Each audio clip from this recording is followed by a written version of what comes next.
Zone Ads, World of Local Business Info. Subscribe to our channel, click the bell icon and select all. Good morning, the dignitaries in the dais and the EC member of Taslpa and all the participants for today's event. A warm welcome and good morning to you all.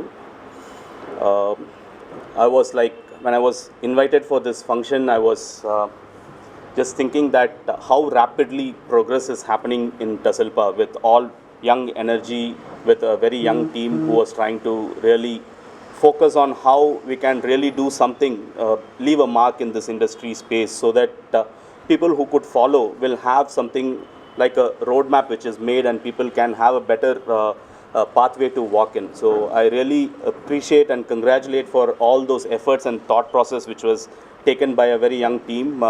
Right from the beginning, we all know our President Dr. Nagender and his team. Everyone is very aggressive. But I always, I run an organization with more than 250 people working in the organization. I always feel that aggression is very, very important in any given space.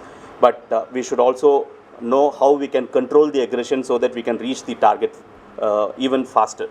It's like we have a tap of water which is like flowing and it can flow with its full force.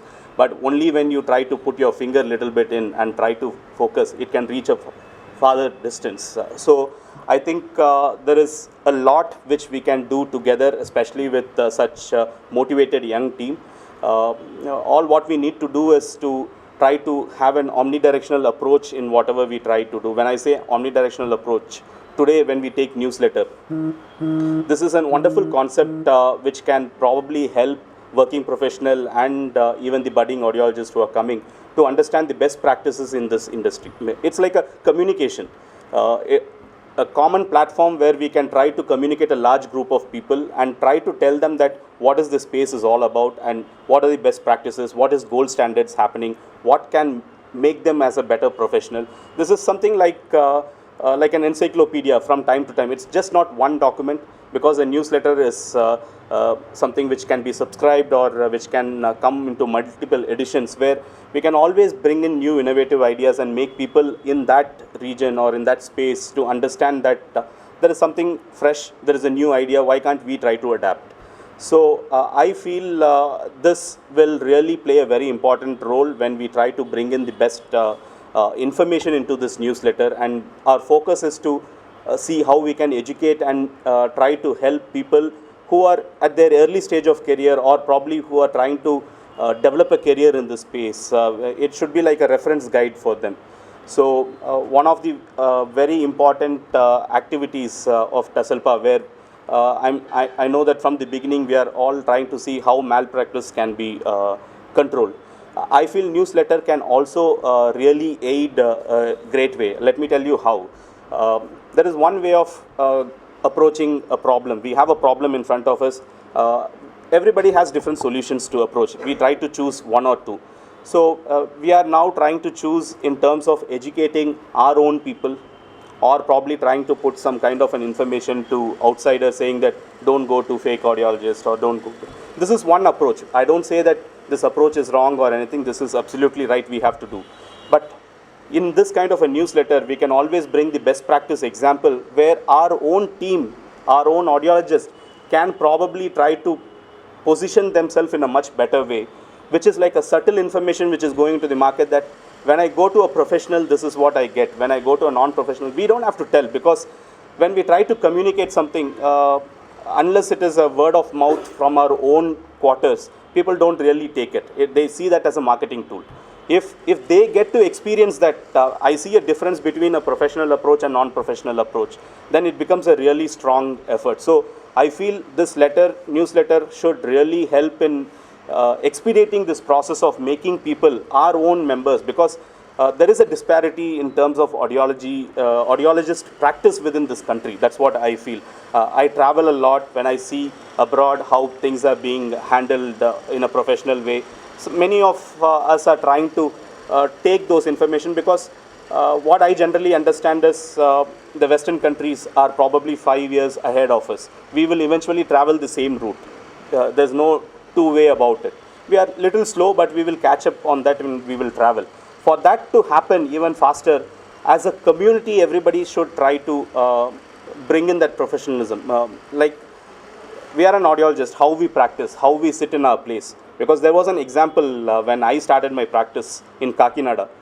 The day had ended for me for that day practice. I was sitting trying to wrap up my clinic, and I used to stay in my clinic only at a very young stage.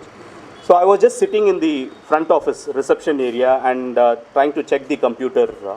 There was this guy who came in who was like a marketing guy who wanted to take advertisement from us. The moment he saw me, he immediately said, "I want to meet your sir. I need to discuss about marketing."